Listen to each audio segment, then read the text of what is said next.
இன்றே டவுன்லோட் செய்து உங்கள் ஃபேவரட் ஷோக்களை என்ஜாய் பண்ணுங்க. இன்ஸ்பெக்டர் சார், எம்புட்டு காசு திருட்டு போயிருக்கு, அம்புட்டையும் நானே கொடுத்துட்றேன். கேஸ் எல்லாம் எதுவும் போடாதீங்க. என்ன என்ன சொல்லுதீங்க? ஏங்க என்ன பேசுறீங்க? அதெல்லாம் தப்புங்க. புரியுது சார், எனக்கு நல்லாவே புரியுது. நான் அந்த அமௌண்ட்டை கொடுத்துட்றேன். ரெண்டு பார்ட்டியும் நான் சமாதானம் பேசி விட்டுறேன்.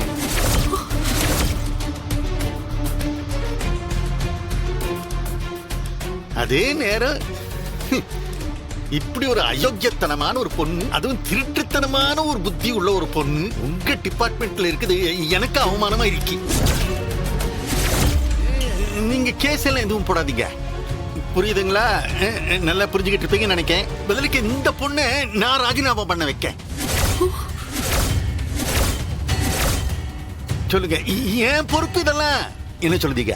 நான் எதுக்குங்க ரிசைன் பண்ணணும்? நான் ஒன்னும் பணத்தை திருடல. அந்த பணத்தை திருடினது யாருன்னு நான் கண்டுபிடிக்காம விட மாட்டேன். அவங்கள கோர்ட்ல நிக்க வைக்க தான் போறேன். பாத்தீங்களா சார், இந்த பொண்ணுக்கு என்ன திமிர அடங்கல பாத்தீங்களா சார்? உங்க மருமகளோட மானத்தை காப்பாத்தணும் நீங்க கஷ்டப்படுறீங்க. உண்மையிலே உங்களை நினைச்சா பெருமையா இருக்கு சார். அப்போ டீல் ஓகே தானே உங்களுக்கு சார்? ஆனா கேஸ வாபஸ் வாங்குறது என் கையில இல்லை சார்.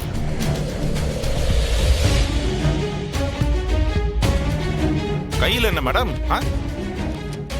Complaint letter. என்னோட பணம் திருட்டு போயிடுச்சுன்னு கம்ப்ளைண்ட் எழுதி கொண்டு வந்திருக்கேன். பாத்தீங்களா சார், இவங்க இப்பதான் கம்ப்ளைண்டே கொடுத்திருக்காங்க.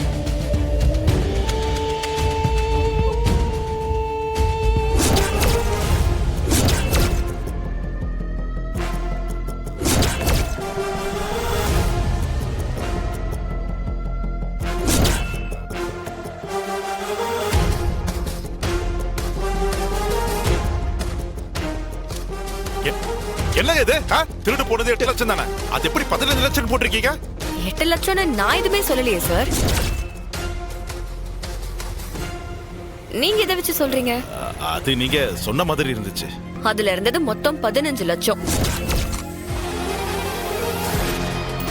எனக்கு நீங்க இதை கண்டுபிடிச்சு கொடுத்தே ஆகணும். இங்க பரமா போய் சொல்லாதீங்க. போலீஸ் கிட்ட போய் சொல்றது ரொம்ப தப்பு. சொல்லுங்க, உண்மையை சொல்லுங்க. நான் போய் சொன்னேன்னு உங்களுக்கு யாரு சார் சொன்னது? இதுதான் முதல் தடவையா உங்ககிட்ட நான் அமௌண்ட்டை பத்தியே பேசுறேன்.